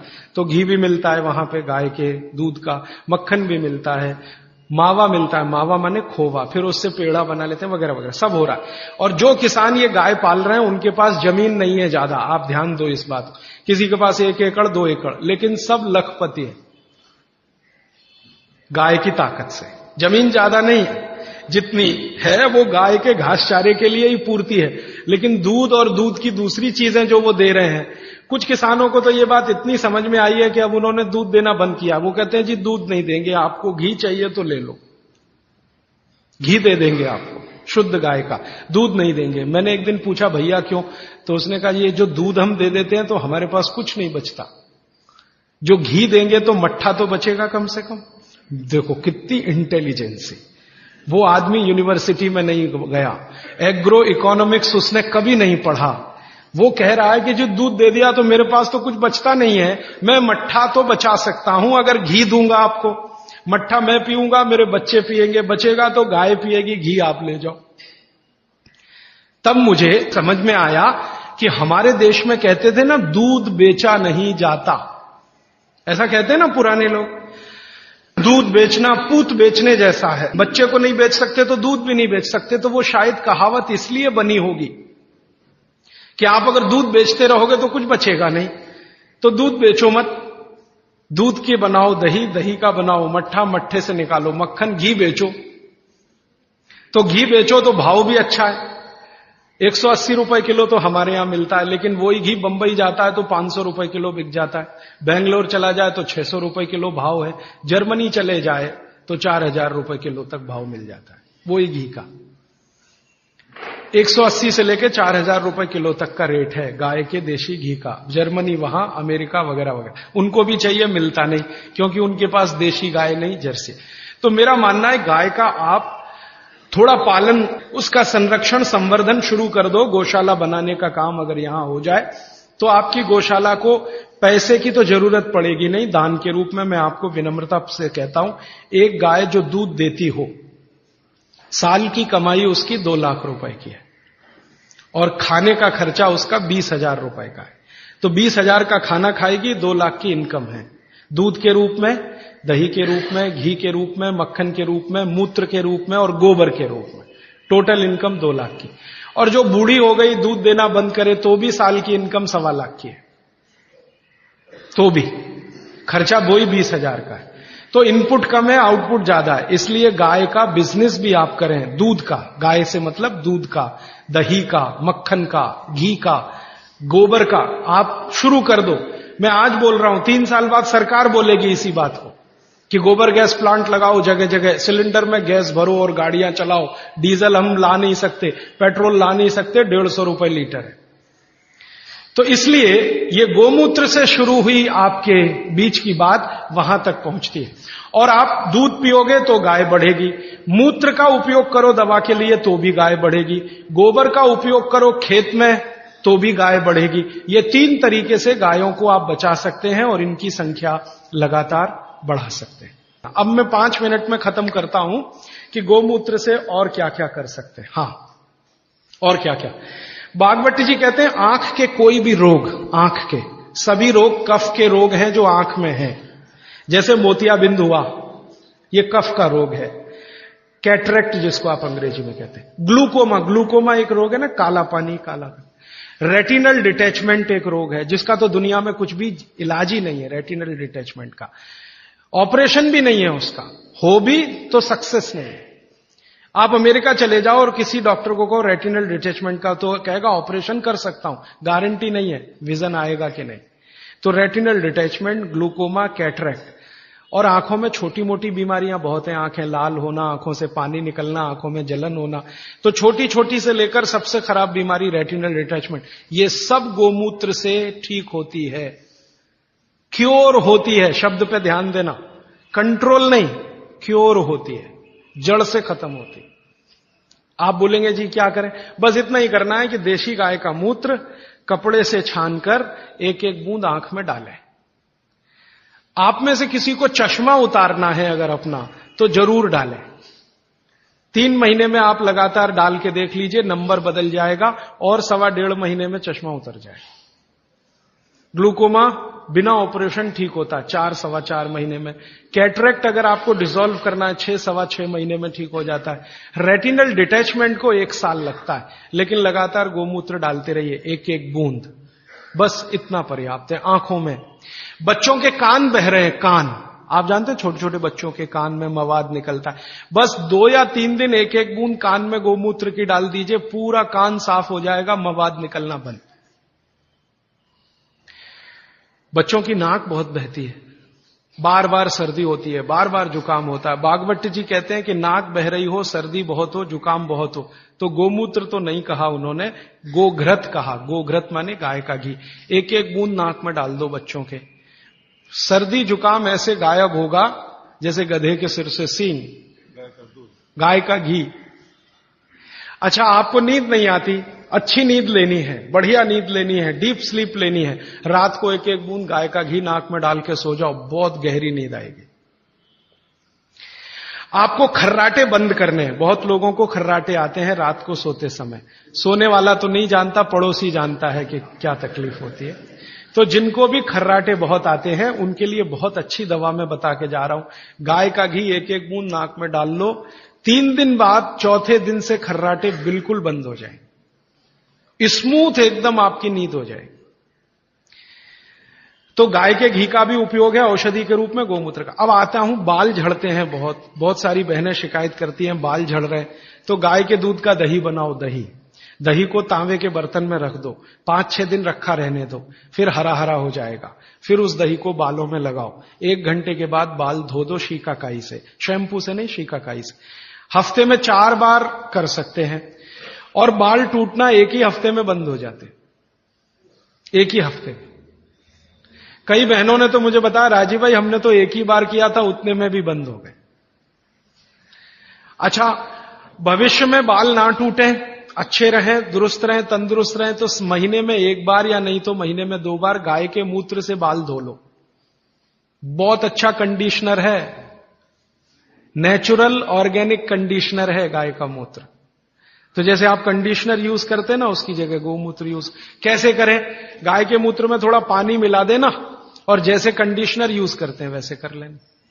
और आगे बढ़ता हूं। बच्चों की पसलियां बहुत तकलीफ की स्थिति में हो, बच्चों की आप कई बार महसूस करते हैं ना, उनको बलगम जमा हो गया, कफ जमा हो गया, तो ऐसे बच्चों को 1 चम्मच गोमूत्र पिला दो, एक ही दिन के बाद वो सारा कफ उतर जाएगा।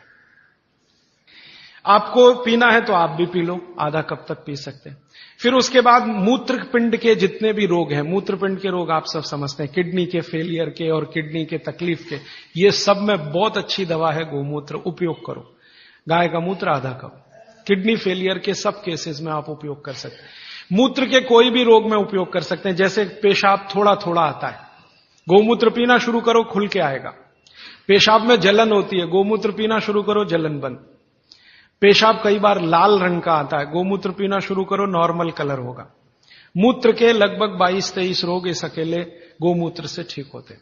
फिर आपको कब्जियत बहुत है, कब्जियत, पेट साफ नहीं हो रहा है, 3 दिन गोमूत्र पी लो, आधा आधा कप, चौथे दिन से एकदम पेट साफ होगा, एकदम पेट साफ। फिर आपके शरीर में 20 रोग हैं, वात के, कफ के, पित्त के, आप उसमें उपयोग कर सकते हैं। पित्त के रोगों के बारे में बागवट जी की एक बात याद रखना कि गोमूत्र पित्त के रोगी जब भी लें तो वो घी का उपयोग ज्यादा करें। पित्त के रोगी आप समझते हैं गैस बन रही है, एसिडिटी, ये लोग अगर गोमूत्र पिए पित्त ठीक करने के लिए तो घी ज्यादा खाएं, बस इतना ही निवेदन है उनका। बाकी वात और कफ वाले तो कुछ भी करें। तो बाल में उपयोगी, शरीर में गोमूत्र की मालिश करो आप, तो आपकी त्वचा पर जितने भी सफेद सफेद धब्बे हैं ना, सब चले जाएं। आंखों के नीचे डार्क सर्किल है, रोज सुबह ऐसे ऐसे गोमूत्र लगा लिया करो, डार्क सर्किल चले जाएंगे आप। खाज हो गई, खुजली हो गई, एक्जिमा हो गया, थोड़ा मालिश कर लो, सब खत्म हो जाएगा। तो ये गाय का मूत्र अद्भुत है। अब इस गोमूत्र को ज्यादा आज के समय में लोगों ने उपयोग करने के लिए एक टेक्निक डेवलप की है कि प्योर गोमूत्र मिले तो वैसे सबसे अच्छा होता है, लेकिन क्या करते हैं आजकल के गोमूत्र को उबालते हैं तो उसकी वाष्प बनती है, वाष्प को ठंडा करके अर्क बनता है। अर्क तो आप समझते हैं। तो गोमूत्र अर्क भी इस्तेमाल हो रहा है, लेकिन मेरा कहना है कि प्योर मिले तो सबसे अच्छा, नहीं मिले तो अर्क ले सकते, नहीं मिले तो, लेकिन अर्क ज्यादा नहीं लेना।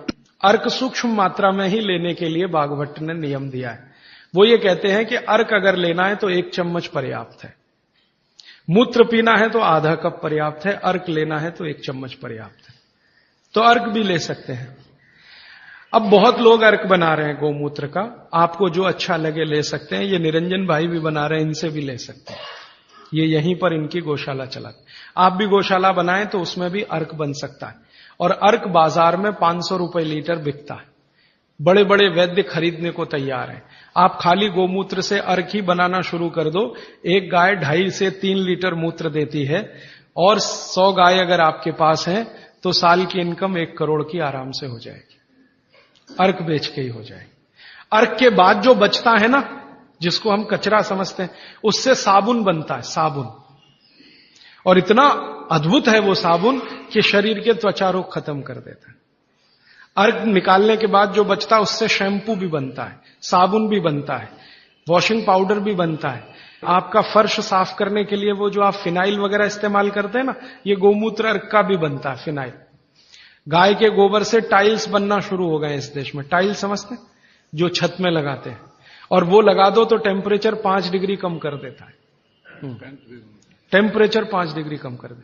तो ऐसी अद्भुत गाय भगवान ने हमको दी, प्रकृति ने दी। इसका संरक्षण संवर्धन हम करें, मूत्र का उपयोग करें, गोबर का उपयोग करें, घी का उपयोग करें, दूध का उपयोग करें, और हर चीज उपयोग करेगी तो मांग बढ़ेगी।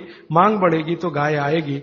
आप भी गाय रख सकते हैं। भारत में बहुत लोगों ने गाय रखी है, और कई लोग तो ये सुन सुनकर कार बेच के गाय ले आए, स्कूटर बेच के गाय ले आए, मोटरसाइकिल बेच के। क्योंकि वो कहते हैं राजीव भाई आप ही बोलते हो 10 साल के बाद मिलेगा कि नहीं डीजल पेट्रोल, भरोसा नहीं, फिर ये कार करेगी क्या, बैलगाड़ी में लगा के ले जाना पड़ेगा। तो पहले ही गाय ले आओ तो गोबर गैस तो मिल जाएगी, गैस मिल जाएगी तो डीजल ना मिले तो भी कार चल जाएगी, पेट्रोल ना मिले तो भी कार। तो ये सब मैंने आज आपको कहा।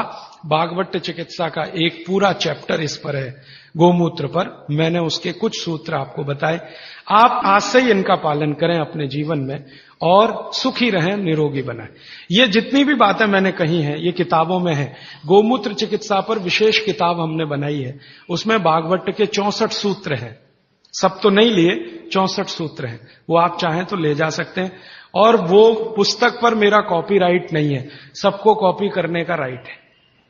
आप क्या करें, उस पुस्तक को अपने नाम से छपा लें, हमारा नाम निकाल के अपना लिख लें, तो मैं कभी मुकदमा करने नहीं आऊंगा। क्योंकि मैं मानता हूं ये बात जल्दी से जल्दी ज्यादा से ज्यादा लोगों तक पहुंचे। तो हमारा लक्ष्य है गाय बचे और भागवत चिकित्सा में गोमूत्र का उपयोग होने लगे। मेरा लक्ष्य तो वो है। पुस्तक ज्यादा लोगों तक जाएगी तो तभी ये हो पाएगा। और मैं अकेला कितनी छाप छाप के बांटूंगा, मेरी एक लिमिट है। लेकिन सब अगर यही करने लग जाएं तो लिमिट टूटेगी, ज्यादा लोगों तक पहुंचेगा। इस पे सीडी भी बनाई है, पुस्तक भी है, आप चाहें तो ले लें। अभी प्रश्न आपके, आज समय थोड़ा ज्यादा ले लिया मैंने, माफ करिएगा जी। प्रश्न, एक सवाल यह है कि आपने कहा कि गोमूत्र में सबसे ज्यादा कर्क्यूमिन है, लेकिन हल्दी में भी कर्क्यूमिन है। हाँ, वो कल बात करने वाला हूं।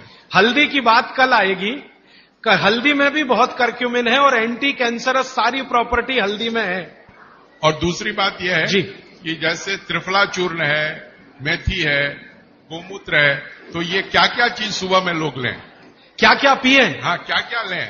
अच्छा देखिए, ये सवाल बहुत अच्छा है।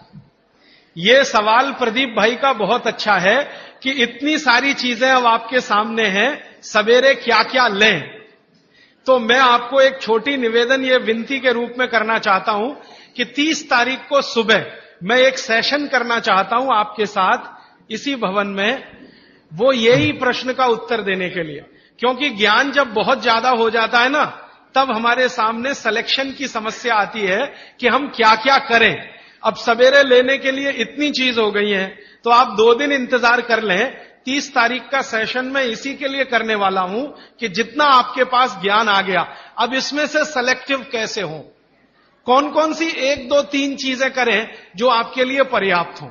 वो मैं आपकी प्रकृति, स्वभाव और चिकित्सा रोग के हिसाब से बताऊंगा। जैसे वात वाले हैं वो क्या क्या कर ले, पित्त वाले हैं वो क्या क्या कर ले, कफ वाले हैं वो क्या क्या कर ले। और ये जो सारा बोला है इसका समअप भी 30 तारीख को सुबह 7 बजे से 9 बजे के इसी सेशन में मैं करूंगा। गाय के बारे में आपने बहुत कुछ बताया, अच्छा है। गाय का पंचामृत जो होता है वो इतना शुद्ध होता है जिसकी कोई हद नहीं। सही बात। मैंने इसका सदुपयोग किया है 5 चीजों को, जिसको मिला करके आप ले तो जिंदगी भर की जैसी जैसी बीमारी हो वो आपकी दूर हो जाती है। उसके बारे में आप बताते हैं। गाय का दूध, गाय का घी, गाय का मूत्र, थोड़ा गाय के गोबर का रस और ये सब मिलाकर थोड़ा गुड़, ये है पंचामृत। इसमें गुड़ की जगह शहद भी मिला सकते हैं, क्योंकि दूध में वैसे शहद नहीं मिलाते, लेकिन गाय के मूत्र के साथ चलता है। घी में शहद नहीं मिलाते, लेकिन गाय के मूत्र के साथ चलता। तो पंचामृत बनाने की विधि पुस्तक में है, आप ले लो। ये पंचामृत का इनका जो रिजल्ट है वो पूरे देश में वैसा ही रिजल्ट है। वात पित्त कफ तीनों पर एक साथ काम करता है, बहुत गहराई से असर करता है। अबनॉर्मलिटी इन हार्मोन्स, उसका कोई क्योर है? हाँ बिल्कुल है। आप इसके लिए मुझे व्यक्तिगत रूप से मिलेंगे? जरूर, मैं आपको लिख के देता हूं। जरूर जरूर। बटाटा नहीं खाना, नहीं सुबह सुबह खाना तो वेट नहीं बढ़ेगा, रात को खाओ तो वेट बढ़े। पराठा रात को नहीं खाना, सुबह खाना। आप थोड़ा या तो चूना खा लो, और आज जो बोला है थोड़े दिन या तो गोमूत्र पी लो, एलर्जी सब तरह की ठीक हो। चूना खाने के लिए 1 ग्राम चूना दही में मिला के या मट्ठे में मिला के, छाछ में, नहीं तो पानी में मिला के, नहीं दिन में सुबह। गुस्सा नहीं आए, गाय का घी नाक में डालो, गुस्सा नहीं आएगा। गाय का घी नाक में डाल के सोना। 1 दिन में अगर आप मेहनत का काम करते हैं, रात को मैं बोल रहा हूं, मेहनत का काम करते हैं, मजदूरी करते हैं, तो 8 घंटे नींद चाहिए। मेहनत करते 8 घंटे, और अगर मेहनत नहीं करते, सिर्फ बैठने का काम है, तो 6.5 घंटे, 6 से 6.5 घंटे। गोबर गैस, गाय की गौशाला जो होती है ना, जहां गोबर है वहीं पर ये गोबर गैस बनती है, और वहीं से सिलेंडर में भर के हम सबको दे सकते हैं। गोमूत्र वैसे ताजा हो 48 मिनट में पी लेना चाहिए। बोतल में भर के 4-5 दिन तक रख सकते हैं, कांच की बोतल। बीपी के लिए सबसे अच्छा मेथी दाना, रात को पानी में डाल के, हाँ